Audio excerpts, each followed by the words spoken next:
Hey, what's going on, guys? This is Malcolm, and you are on Malcolm Talks once again. Appreciate you visiting the channel. Today I want to talk to you about something that's kind of funny. It's about old people, old folks. Old folks are really, old folks don't get enough credit out here nowadays, you know what I mean? We see a lot of old people walking around, and in this new age society that we live in, we don't even understand the importance of old people. Old people, man, they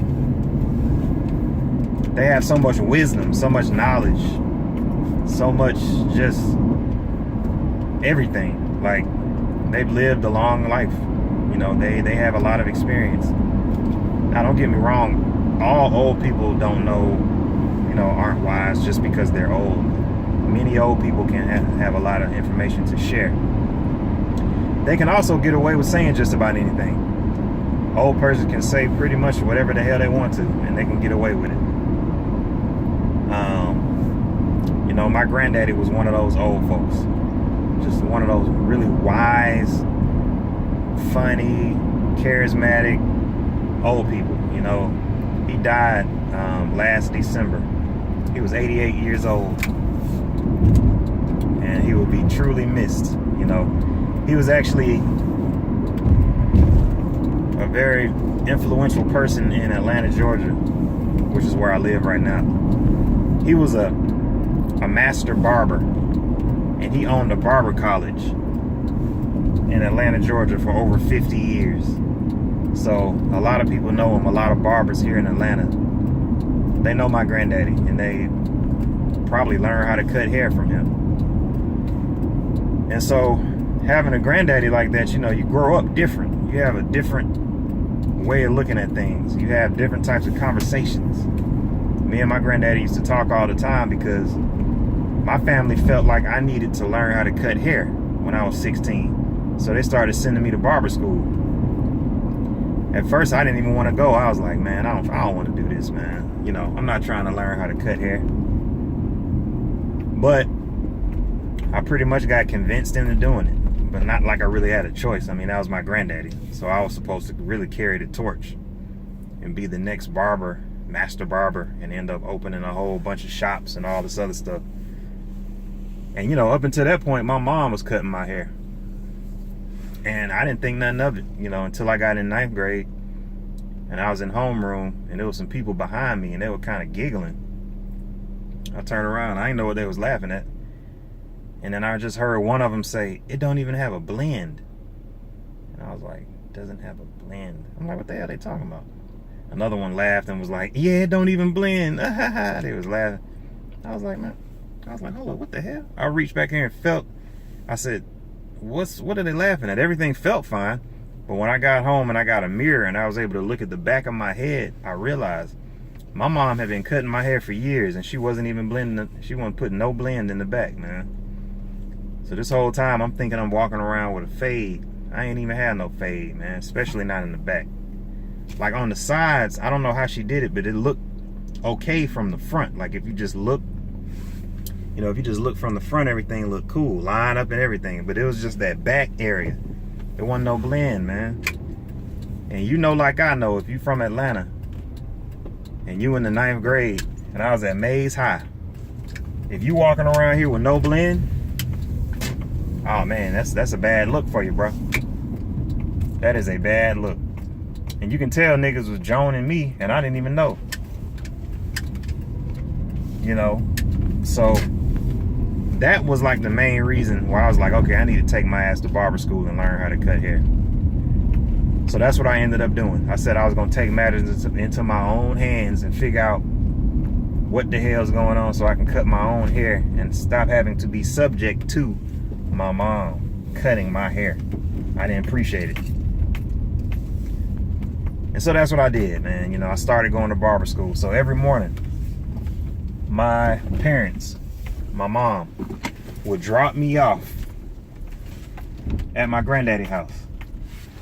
And from there, we would get in his old van, and we would take that van to the Barber College every day during the summer in the mornings. So I'd be at that Barber College from about 7 in the morning to around 3 or 4 in the afternoon. Can you imagine that?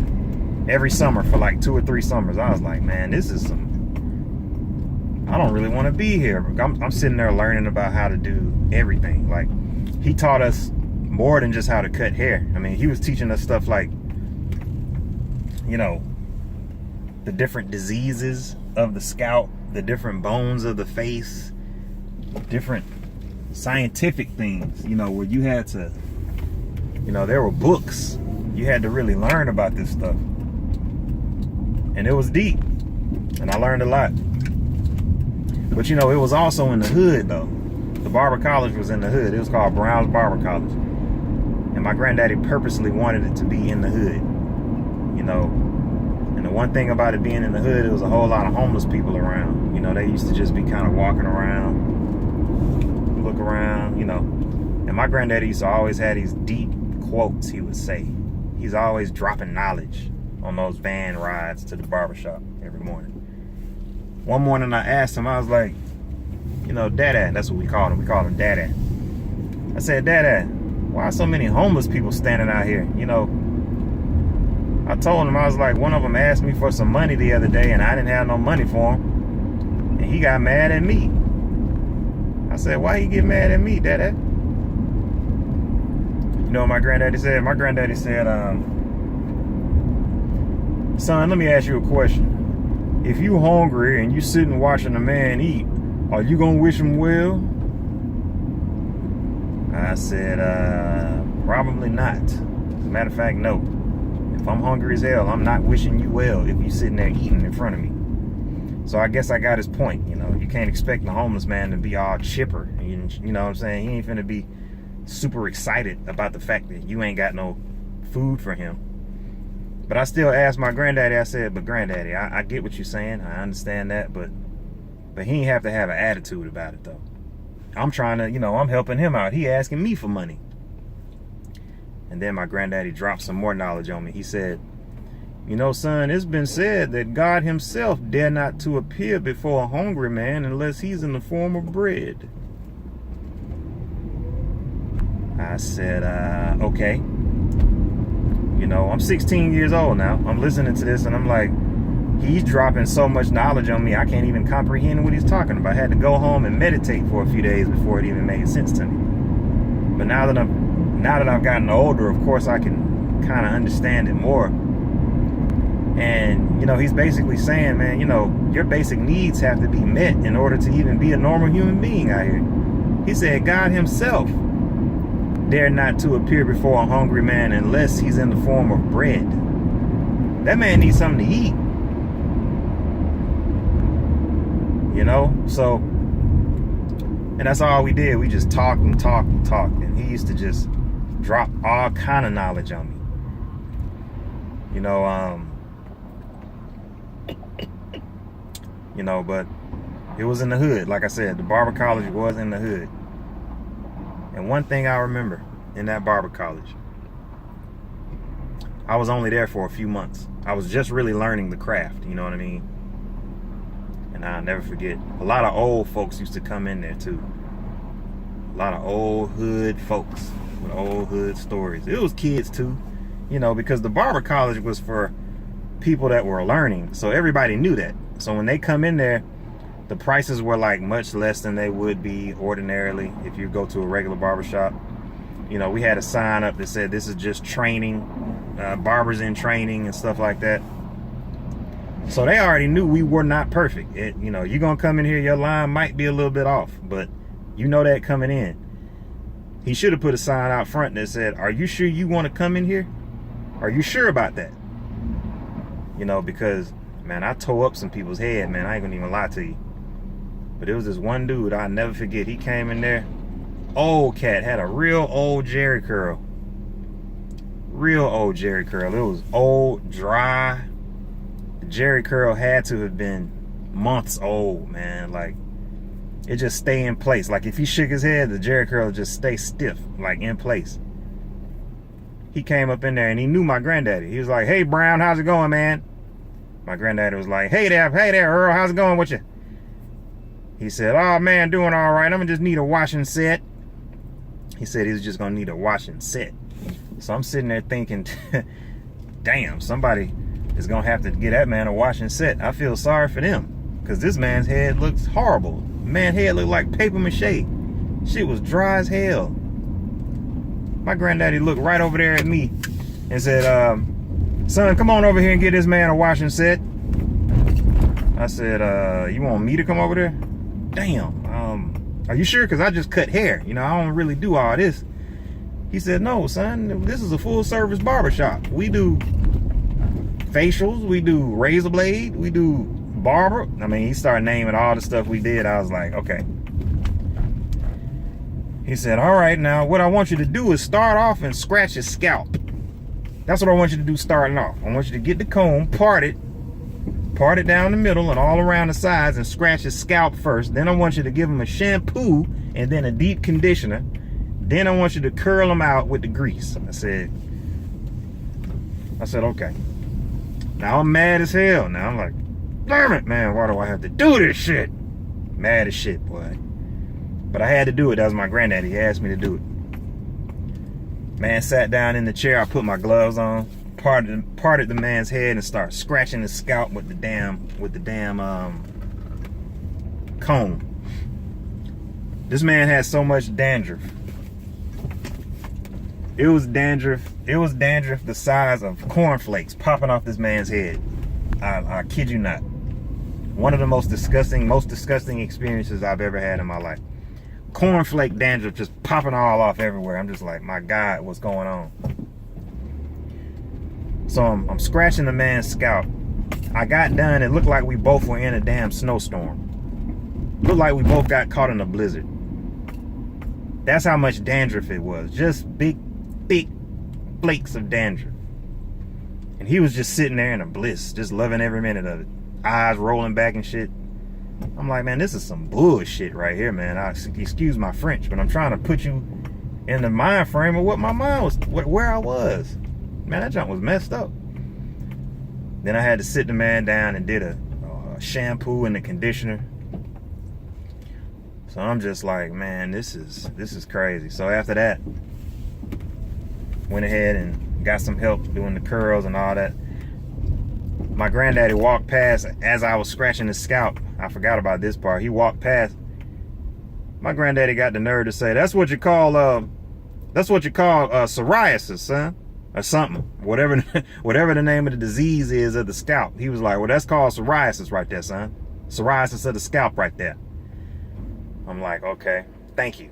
You know what I mean? Thank you for telling me that's what that was. Could give a damn less about what it is. I just don't want to do this. So I ended up having to do that. I did that. So that's what it was. So had a whole bunch of crazy experiences when it come to dealing with these folks, man. Dealing with these people with these haircuts. There was another guy came in there. I was trying to cut his mustache across the top with the scissors.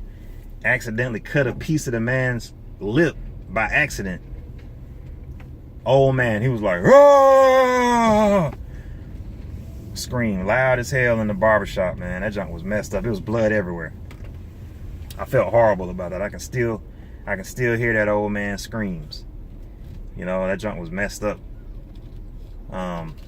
Another time, there was a little kid came in there, got a haircut. And in the barbershop, you know, it was ceiling fans around every barber chair or whatever. So the kid's mom came and said, yeah, I just need to get a little haircut for my son. I was like, yes, ma'am, come on in, you know, So I put him in the little booster chair or whatever. I got done cutting this little kid's hair. Kid might have been 5 or 6. Fresh ass fade. Lined them up real nice. At this point, I'm getting good, you know what I mean? But it's still ceiling fans going around. So I got the little boy. I said, all right, man, we all done. I picked this boy up off the high chair. Picked him up too high. Boop, boop, boop, boop, boop. Oh, snap. Ceiling fan and hit him upside the head 4 or 5 times, man. I said, damn. I said, I'm sorry, ma'am. I did not mean for that to happen. And usually we get tips. You know, the people will give us tips. I ain't getting that now tip from her. But I apologized to her. I told her I ain't mean to do that junk, man. But it's crazy in the barbershop, man. All kind of crazy stuff be happening. You know, it was another time my granddaddy, he was cutting this dude's hair. and he was like showing me how to do a certain type of taper or fade or something. And he had the clippers in, gap the man's head, put a big ass gap in the man's head going up this way. I looked at him, I was like, and he gave me the clippers talking about, now go ahead and finish them up, son. I said, ain't this about a bit? So I had to play it off and act like I'm giving him a fade, you know, no problem. But he gapped him so high that I ended up having to get a man damn near a Boosie fade. This is way before Boosie. You know, so I had to give him a fade that was kind of going way up here. It was a Boosie fade, but it was clean as hell, but it was a Boosie fade though. There was no other way to repair it. I had to do that. Ended up being fresh as hell though. But my granddaddy, man, always dropping all kind of knowledge. You know, yeah. So that's pretty much it, man. You know, just old folks. I know I started off talking about old people and how wise they were and stuff like that, and they really are. But the main goal of this story is just to let you know how much I love my granddaddy, man. He was like a staple of our family, bro. He was like the root of the tree of the family. You know what I mean? Dearly missed. And I don't cut hair anymore. I used to, but you know, it started getting so crazy. I never did get my license either. You know, a lot of people always ask me about that. I'm like, man, I don't think it was my calling to just go out there and cut hair like that or to teach people how to cut hair, but I am working for Atlanta Public Schools as a, but I work downtown. But anyway, I say all that to say I still have teaching in my soul, but not necessarily teaching kids and all that, maybe adults. I'm more of a trainer, if that makes sense. So yeah, that's my story, man. It is what it is. I got plenty of them. I got so many stories like that, it's ridiculous. But hey guys, I appreciate you watching the channel. This is Malcolm Talks, so you can go ahead and subscribe. I would appreciate it. You know, I put out a video all the time. So you guys take it easy. Peace. I'm out.